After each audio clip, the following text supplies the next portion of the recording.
Hey guys, Luke Nesler from the Moto Marketing Podcast. I want to tell you about the promotion that RacerX is running from now until January 6th. Look, if you subscribe to RacerX, renew your subscription, you're going to get access to the 50 years of Pro Motocross Collector's Edition calendar, right? These are limited while supplies last. You get a lot with this offer. I want to tell you a little bit about what you do get. So in addition to the calendar, you're going to get 1 year subscription, or obviously, like I said, the renewal, 2021 limited edition celebrating 50 years of Pro Motocross, a $25 Rocky Mountain e-gift card, a digital subscription to RacerX. For a friend, it's an $80 value. It's $30. Look, this calendar is, man, it's super cool. I'm flipping through. I've already seen photos of Doug Henry. We've got Mark Bomber Barnett. Let's see, what do we got in March? My birthday is in March. So, Jeff Ward, Jeff Stanton battle. Really cool stuff. Limited edition. I've got one for the office. I'm going to hang it up right after this episode, and I encourage you to jump on it as well. Go to racerxonline.com/Moto Marketing. Subscribe today. Hey, I want to tell you about Moto Brand. Moto Brand was founded during the 2020 COVID-19 pandemic when the sport that we live for was taken from so many of us, whether it's cycling or moto, waking up on a Saturday morning knowing that your local track was closed, there would be no Supercross, and for many of us that we couldn't even hit our favorite local riding spot or trail with our crew. We were forced to be reminded of how much the sport of moto and cycling truly means to us. Moto Brand represents a collection of individuals that not only ride, but live to ride. It's what we think of at all times of the day, and sometimes at a detriment to your relationship with your significant other. It's for those that look at their motorcycle or their bicycle as part of their identity. Maybe it's the way that you bond with your son or your daughter or your spouse. Perhaps it's your way to blow off stress of your day job, or even, hey, it is what it is, maybe even it's your marriage. This sport is more than just a sport. For many of us, it's a way of life. It's what keeps us ticking. It's what keeps us living. Moto Brand was created for a purpose, to be more than just a shirt that you can throw on in the morning, but these designs represent who you are and what you stand for. So I encourage you to head over to themotobrand.com, check out our collection. We have a pedal collection and we have a throttle collection, and there are more designs to come that stand for something. So head over to themotobrand.com and we'll see you there. Welcome to the Moto Marketing Podcast, presented by RacerX, the podcast for moto industry professionals, entrepreneurs, and riders. If you want to grow your brand and business in today's digital-first world, you have to know how to turn a stranger into a fan, turn a like into a customer. You have to know how to turn attention into dollars. This podcast is dedicated to keeping you in the know on real marketing tactics that work in the moto world so that you grow your business and help grow the sport. Get ready to learn from the very same marketing experts trusted by RacerX, Lucas Oil Pro Motocross, GNCC, and NBC Sports. They'll help you navigate the world of digital marketing for your moto brand. This is the Moto Marketing Podcast. Presented by RacerX. What's up, everybody? Welcome back to another episode of the Moto Marketing Podcast. I'm your host, Luke Nesler. Today, we've got another exciting guest for you. We've got Dennis Bloch, Chief Operating Officer of Seven, somebody that we have the pleasure of working with here at Impact Results, and somebody that we've just had a complete blast working with the last several months. And I've wanted to get him on for quite some time because, I mean, let's face it, Seven is one of the coolest brands in moto right now. Obviously, the guy behind the brand. There's all this mystery about, and everybody is attracted to the Stewart brothers, and just the brand itself. I mean, it's some of the most fashion-forward, protective and apparel in the sport of moto. And Dennis is one of the guys that makes that happen. And I wanted to bring him on and have him kind of tell his story and talk about the brand. So, Dennis, welcome to the show.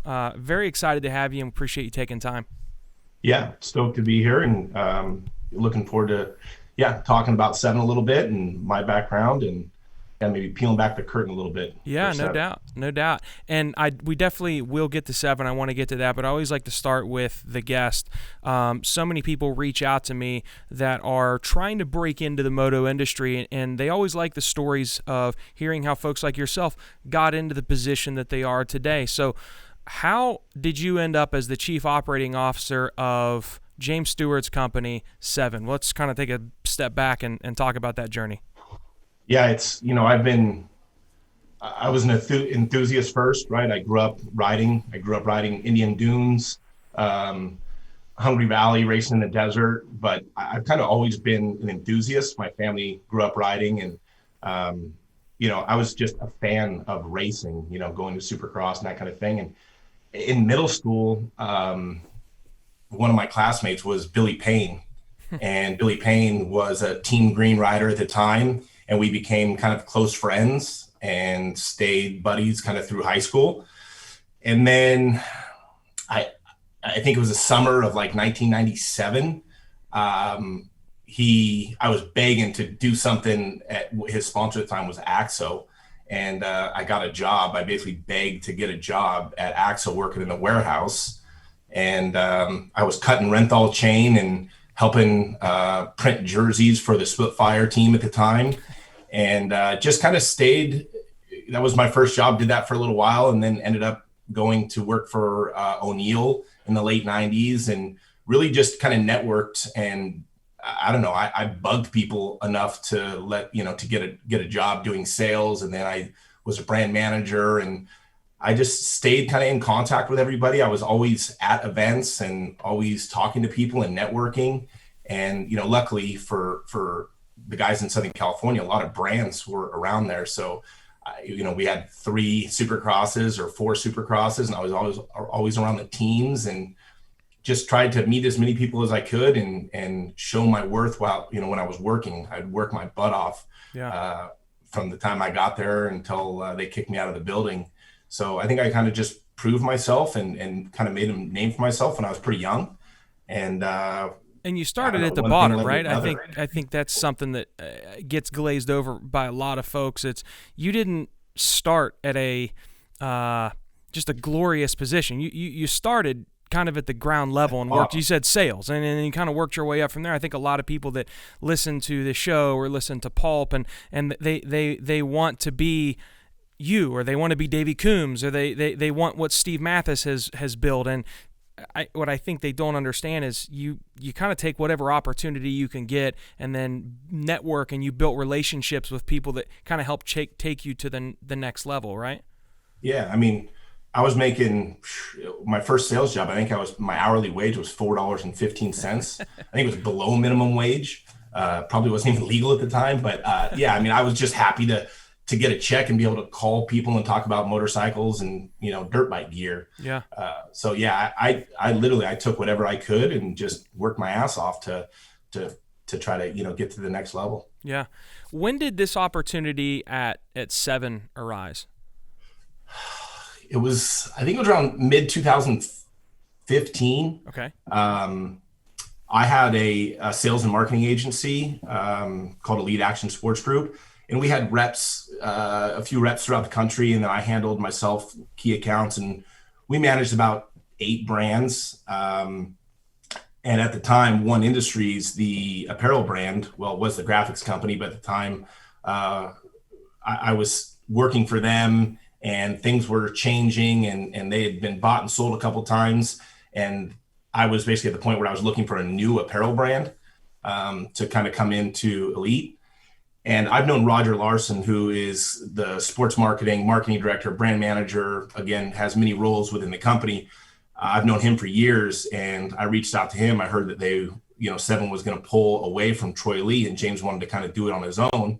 So we started talking, and after meeting with James, it basically went from me trying to get Seven into my agency to James, a good salesman. After meeting with him and talking to him, I was like, how could I turn down an opportunity to work with James Stewart? Yeah. So yeah, that's when that whole thing came about, and that was about mid 2015. So before that, you actually owned a sales and marketing agency, you said?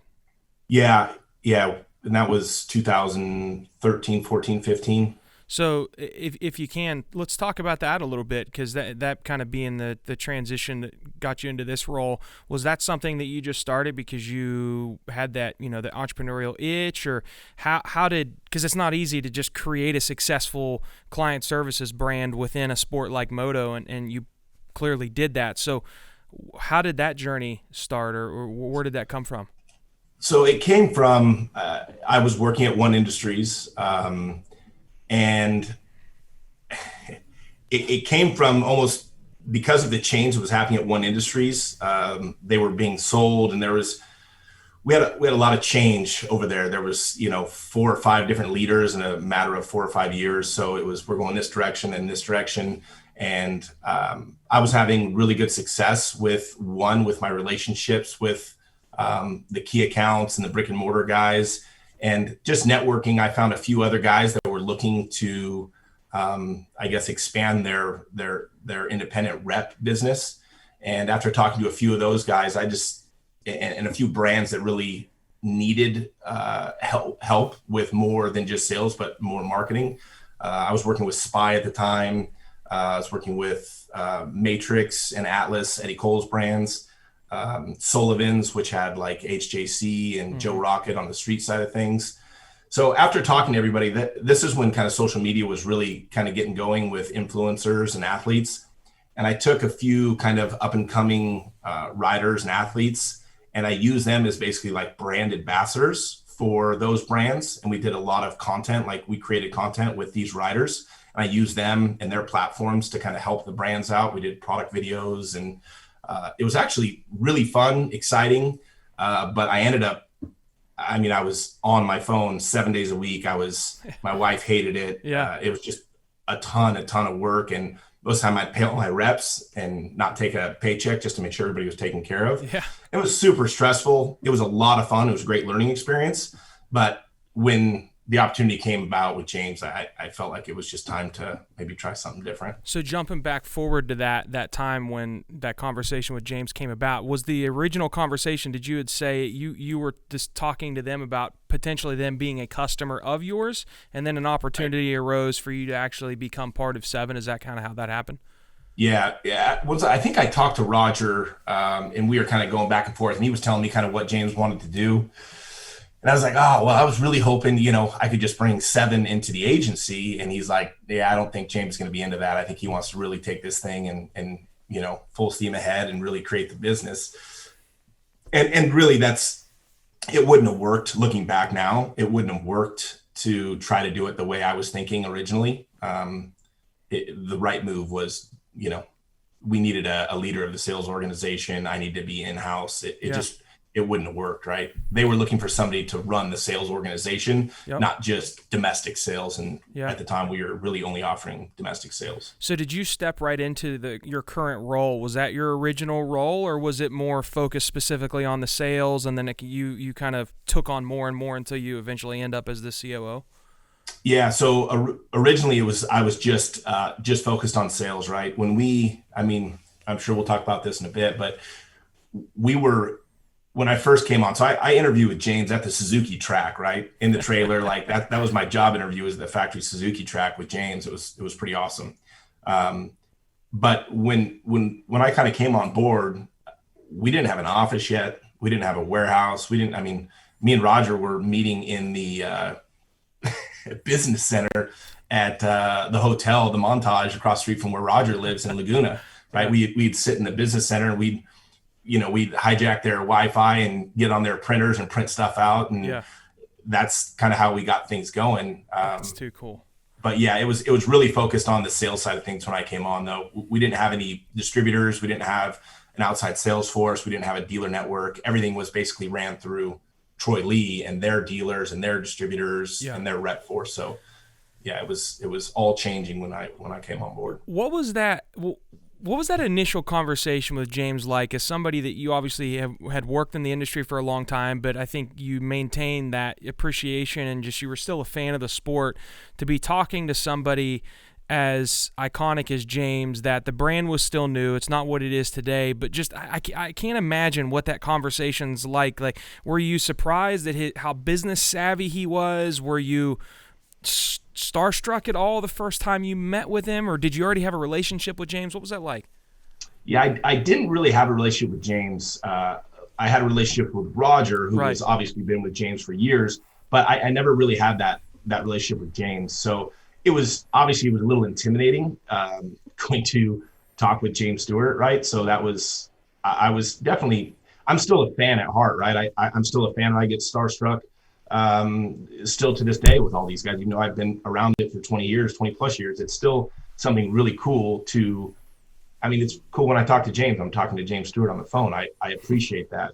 I think it's amazing. So yeah, having that initial conversation was a little, I was a little nervous, and it was intimidating for sure. But as soon as we started talking, you know, he very, very, he made me comfortable, and he was very in tune to the business and what's going on. So he put me at ease very, very quickly. And it was just a conversation between two guys talking about business and what his plans were for the business and what he wanted to accomplish.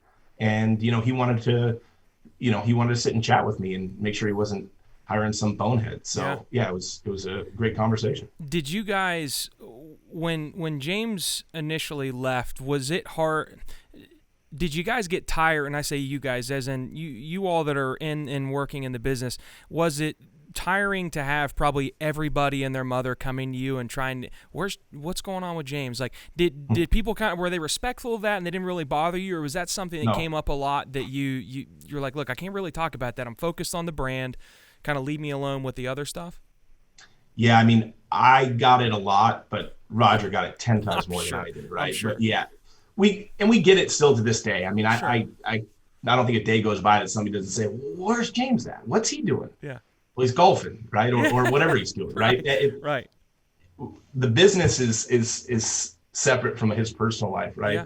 I understand it's Seven from James Stewart, but yeah, it's pretty difficult when everybody just wants to talk about James, but it's mellowed out. It's nowhere near obviously as bad as it was. Yeah. But we still get the questions and emails and comments. I'm sure in some way, shape, or form that probably attributes to the attraction to that brand, just kind of people having that curiousness of James Stewart himself, and then I'm sure that makes them think of the brand in a roundabout way. But I can't see how it doesn't make it hard to do your guys' job or exhausting to get that at all times. So when you came into the picture, you said that, so I don't know that everybody necessarily knows that, especially those that don't work in the sport. So Seven originally got its start, and Troy Lee was producing Seven gear. Kind of walk me through that, because I'm not even 100% clear on that. Yeah, I wasn't there for that, but what it was basically James wanted to start an apparel brand and used the infrastructure that Troy Lee had. And design was done by Seven's design team. Okay. It wasn't done by Troy Lee's design team. There was a separate designer that was there doing the design work, but it was his infrastructure, right? His distribution and his network that kind of helped launch the brand of Seven. But look, the brand wouldn't be where it is today if it wasn't for that kind of springboard from Troy Lee. But you know, he had his own brand to focus on, which was Troy Lee, right? So he was focused on that. And I think, you know, after a couple of years, James was like, wow, you know, I think I really want to focus 100%, you know, on this brand. And it's different when you have a building like we do in an office and every employee here is just focused on one thing, and that's Seven, right? There, it was a licensing deal, and it was, you know, Troy Lee first, and then, you know, down the road was Seven over here, which really didn't have the focus, you know, of all the employees, and it just didn't have 100% of the attention. Yeah. That's what James wanted. And that's what I want to talk about when we come back. We're going to take a quick break. Just the transition of, you know, from it being kind of licensed to now you guys have taken it to another level, and then also the kind of the fashion forward, the look. You're the first to do the more of the compression undershirt with the jersey pullover top. I want to talk about that and kind of where and how you guys continue to progress and push the envelope with the gear that you're producing. We'll talk about that with Dennis when we come back. Hey, I want to tell you about our friends at Flex Racing. Flex Racing is a one-stop shop for all custom designs and products that you need to look good at the racetrack. Flex creates some of the most stunning and custom race day materials available today, designing and manufacturing products that help you represent your team and your sponsors. Products like custom pop-up tents, table covers, chairs, umbrellas, bike graphics, bike mats, even gear bags. And I'm telling you, the gear bags, they're sick. We're going to get some made for Impact and our EMTB team. they're awesome. If you need your name or your logo on it, chances are these guys can take care of it for you. Flex also provides rider and team logos, truck and trailer wrap designs, custom t-shirts, and even jackets. Not only are the designs killer, but my favorite thing, the prices, right? They care about giving you the best possible price because Flex is entirely made up of riders and racers. They understand how expensive it is to look good and to be professional. So they've tailored the prices on all the products to be as affordable as possible to help privateers, big teams, small teams, everybody in between save the money that you guys need for things like travel, race fees, food, etc. They simply get it, right? Flex Racing's motto is secure the vision. They know that greatness exists in all of us, and they're here to help us bridge the gap between our vision and our reality. So maybe it's time to replace your pop-up from last season, or you need some fresh new gear, or maybe even need to replace those graphics on your bike to display your team logo. Give my friends at Flex Racing a shot. You can check them out at flexracing.com. Let them know that Impact sent you. Let them know that you listen to the Moto Marketing Podcast, and you can save 15%. Hey, big shout out to our friends at FMF. Little D and the guys are always doing some pretty exciting things, not just with the performance products, but man, they've got the coolest apparel in the game, and I want to give you guys an opportunity to get that at a little bit of a discount. If you go to FMF and pick up any gear you'd like, hats, shirts, whatever it is, upon checkout, if you enter the code MMP30, MMP30, you can get 30% off. So MMP30 at checkout and get 30% off your order on FMF apparel. All right, welcome back. We have Dennis Bloch with us, COO of Seven, kind of talking about his journey through from a moto fan to one of the guys at one of the top brands in the sport, and kind of how he got there and how the brand got there. So, you know, it sounds like when you kind of left your agency and went in with into this new venture with Seven, it was still almost in startup phase. You had said you met with James at the track. He was, you know, still riding, and Roger, you're meeting in the business center of a hotel to what it is now. I mean, for those that are listening, you definitely should watch this interview as well. You'll see Dennis's awesome, very white and modern office. You guys clearly have a really cool space now. So I think from that transition of what it was to what it is now, let's talk about that a little bit. So the first thing that really caught my eye with Seven, beyond it being James's company, was you guys weren't just making jerseys, right? I mean, there's a lot of great gear companies out there, but they're all kind of based off of the same thing. You guys immediately come out with this new, almost Under Armour type fitting undershirt. Then you have the basketball jersey style over. Where did that come from? Was that just an idea that James had? Was that the design team? Kind of talk to me about that, because I still think that's one of the coolest looks out there. Yeah, it's kind of what Seven is kind of known for, right? Is that two-piece. So we call it a compression jersey as the base layer with an over jersey, right? You can mix match that with a bunch of different options, right, within season. That's James, right? James wants to. That's the reason why he created Seven, is because he wants to do things differently. Anybody that's been around the apparel business for any amount of time, it's been pretty much the same stuff year after year for the last 20 years.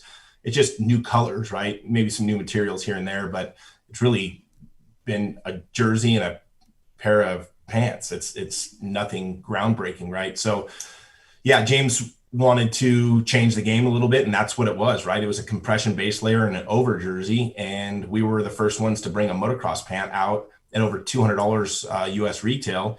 I remember when that happened, I was at one and I was like, what are they doing? Like $200 for a motocross pant? You're crazy. Nobody will buy it. It's just too much money. Well, now there's, 4 brands over $200, and we're not the most expensive. So we changed the game, right? We elevated everybody. I feel like kind of 60 did with the helmet. They've elevated the helmet protection game. I think Seven did that when they came out with the 4-way stretch pants and the compression top and over jersey. So that's really why, again, that's why James created this. He wants to push the limits of apparel and protection, right? We don't want to just make gear to make gear. Anybody can do that. We're trying to make gear that performs better. Fit and function is the key to everything we do, right? Making sure it fits, better than anything, and it functions better than anything. So that's what the design team and the product team, that's what they focus on. And I think Seven, correct me if I'm wrong, but you guys were really, I think, the first movers in what now pretty much every gear brand is offering, more of a form-fitting, even though it's not the two-piece option. We went away from that, Chad Reed, Ricky, James, 2005-6 era, to where the gear was very baggy, looked good, but it wasn't form-fitting. Now, from moto all the way to, you look at the downhill mountain bike guys, I mean, everybody is wearing tight clothes, tight form-fitting apparel, and I feel like your guys' compression undershirt with the over was the first to go really far that direction, and then everybody kind of started to follow with their gear. Would you agree with that? Yeah, for sure. I mean, we were able to do that because, we found materials that work, right? So you can wear it tighter, but because there's so much stretch in the material, you actually, you can get on the bike without feeling that real tightness of your leg, right? You have stretch in the right areas. So you're getting performance out of it. And that was the look, right? That Seven was going for, is more that athletic fit. Everybody had like pre-curved knees, but nothing was form fitting like our stuff is now. Yeah. So it's, brands are replicating that, and they also replicate the look, right? They're trying to make their jerseys look like it's the over jersey, under jersey, even though it's not. They're trying to, replicate that look. Yeah, I've noticed that. Which, I mean, I think everybody's pretty stoked to see that on our team, right? That's right. Yeah, for sure. So from a marketing perspective, something that I always was intrigued by, and now we really get to work hand in hand with you guys on this on the digital side. You guys don't lead with James or really even Malcolm as the faces of the brand. It's obvious that those guys are there, but it's never what it's led with. What are some of the things in the past, and then really I guess what you're doing now as well, that you guys lean to for your marketing efforts, whether it's influencer marketing with people like AXEL, or just your paid and traditional media strategies? It's never James's face or Malcolm's face at all times. You're doing some other things. Can you speak to that as far as the style that Seven kind of leans toward from a marketing approach? Yeah, I think that was, the foundation was built prior to me being here, but it's always been about the brand and the product, not about a person, right?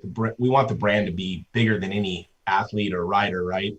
So we've never done any print at all. The company's never done any print media. Everything we do is digital, and it's always been about the product and performance of that product. So yeah, we have great athletes and they create their own content and they're out there in the market, but most everything we do is just based on, we call them phantom images or soldier images that are kind of digitally created with product. So that's kind of been the focus of the brand since prior to me even being here, and we'll continue that look and feel as far as I can see forever. So as we're recording this, it is Tuesday, November the 24th. So not long after we have two of the biggest teams in the sport that have folded up, and you have fans kind of weighing in with their opinions, media professionals, industry professionals weighing in with their opinions of, what teams like JGR, like Geico could have done differently to acquire sponsors. And I'm curious to kind of get your approach on it, because I think we live in a day and age that brands like Seven probably don't care as much from an ROI standpoint to how big your logo is going to be on an athlete's machine, or even the camera time that a rider is going to get on the track. I'm sure some of that's important, but you guys have trackable, measurable metrics that you look to as far as where you're going to spend your money. But at the same time, you have athletes that I know help you move the needle, and I'm mainly referring to AXEL, who doesn't race, doesn't really compete in freestyle events. He's just got this large digital following. What is important to you guys as a brand when you're choosing kind of where to spend your time, attention, and dollars from a marketing approach? Yeah, I think so. There's two pieces of that, right? There's the team part, which that's a whole nother conversation. We probably need a whole nother interview to talk about the team side of things. I hate to see that. I hate to see, I was a part of that, which is now the Geico Honda, which is gone in the late 90s and early 2000s. And I just hate to see that happen, as well as JDR. I think it's not good for anybody. But when it comes to marketing of the brand, right, Roger is he's so in tune to the amateur side of racing and the athlete side. I don't know how he picks these kids, at a very, very young age, and they become influencers and they become almost as popular at a very young age as some of the pros. So I know Roger focuses a lot on picking the right amateur athletes that are the right fit, I guess, for our brand. Yeah. And then, we're always looking at different things, not just the traditional, I guess, teams and events. We try to do things, I guess, a little bit differently. We have the mini major, which is a big event for us. We just did one on the East Coast in Georgia that had great success, as well as we do one here on the West Coast. We had over 1,100 riders. So we're looking at doing more unique stuff like events and having, unique content that we can create with our athletes. And obviously you guys know, some of the content that we push out through with you guys. It's really just focused on, I guess, it's more brand awareness and then just driving traffic to our website, which is our marketing platform. So that's kind of really been the focus for us. So specifically with AXEL, because I think he, just from a marketer's point, I just find him so interesting because he's hard not to watch, and he's got this fun, laid back, charismatic personality, and his riding style matches that. It's so different and unique.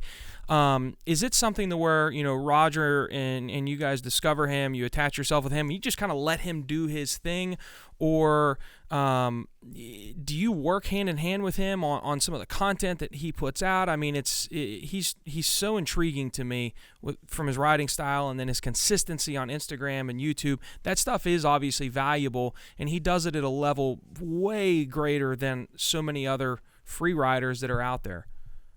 Yeah, I think, he's been with Seven since I think 2014, 15. Yeah. And he's kind of done his own thing. Roger obviously works with him a lot closer than I do, but yeah, from what I understand, he's out there doing his own thing. He does what he wants when he wants. Of course, we work with him on certain projects, but he's on his own.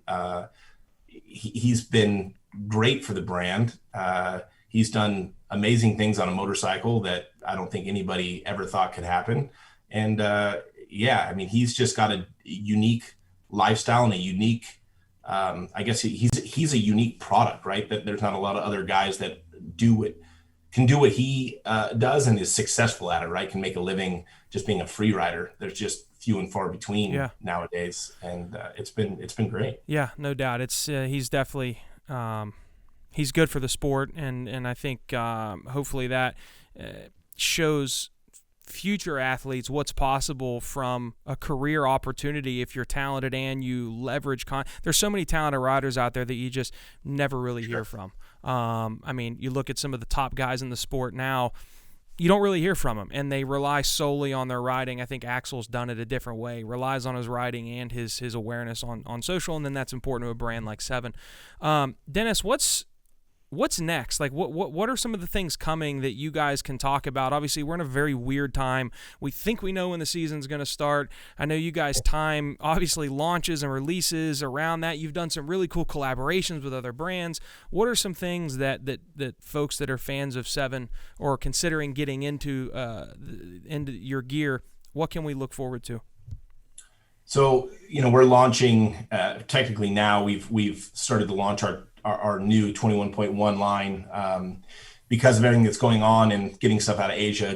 It hasn't been perfect by any means. It's been a little bit of a struggle getting product out and getting it, once it's even here, getting it to the warehouse. But we're in the middle of kind of launching that now, and then we'll launch a ton of new product in spring.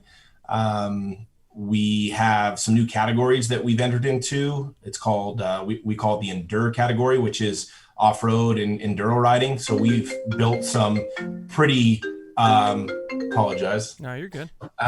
We've built some pretty cool off-road product, right? So we've entered into a category of off-road that we've never been in before. So we have specific pants with zippers and more durable materials, knuckle protection and gloves. We have an off-road jacket that's coming. So we have been known for that really core off-road and Supercross, I guess, motocross racing brand. And we're trying to become a little bit more relevant to all riders, right? We don't just make 28 to 36 motocross pants and tight jerseys for young kids. We actually make stuff for everybody, right? We make pants go all the way up to a size 44, and we make all the way to triple X large jerseys, and we make youth stuff. And so we're trying to basically, as a brand, let everybody know that we're not just a core racing brand. Yes, that's going to be our roots, and we'll always have product for the core athlete, and that's where our focus is going to always be. But we're making a lot of products in a lot of different categories that I think everybody will be pretty excited about. Yeah, I think that's awesome for somebody that's a fan of the brand that might be a bigger guy. Then you have options for them, or somebody that's in the off-road, but they're a fan of Malcolm and they want to support the brand. You have option for those guys and gals too. I think that's rad. Man, where can people obviously follow you guys if they've been living under a rock and haven't checked out the main platforms that you're on? What are those, and where can they follow you? It's just 7MX _, on Instagram, Facebook, Twitter. It's all the same. 7MX on YouTube. We're on all of the normal platforms, and then just 7mx.com for all the latest news and products from 7. And you just had the event in Georgia. Do you guys have any other events that you're going to be a part of in the coming future? I know that's kind of a hard question to answer right now because we have no idea, but anything on the calendar? We're actually looking and talking about Mini Major East again already. That'll be maybe late spring. They're still working on getting that figured out. But like Roger's at Mini O's right now, right? That's going on. I was actually watching the Super Mini 1 race that we had some guys in before we got on this. But Roger will be at a lot of the whatever amateur races that are out there. And then actual events just kind of depends on what happens with Supercross and what happens with the MXGP series over in Europe, but we'll be at all of that. Obviously, it just depends on when all that starts. Awesome. Hopefully, fingers crossed, Corona goes away quickly and we can all get back to normal lives. That would be great. Back to races. Well, guys, we have Dennis Bloch with us from 7MX, COO of 7. Awesome story. I hope you guys took a lot away from this, and be sure to support the brand. Check out some of the cool things they have going on, some of the collaborations that they're doing and have done over the past. And Dennis, man, I appreciate you being on. It's been a pleasure working with you, and we've enjoyed it. It's clients like you guys that make coming to work really fun for me and for our staff, and we sincerely appreciate that, and it's been a pleasure having you on. Yeah, my pleasure. Thanks for having me. Awesome. Thank you for listening to the Moto Marketing Podcast. If your goal is to get real, measurable results from your marketing that will grow your company revenue, then check out how Impact Media can get the same results that they have for Moto's most iconic brands by visiting thinkimpact.com. That's THINKIMPAKT.com. Have a marketing question that you want answered on the show? Send your questions to questions@motomarketingpodcast.com. Don't forget to rate, review, and subscribe to the podcast. And we'll catch you on the next episode of the Moto Marketing Podcast.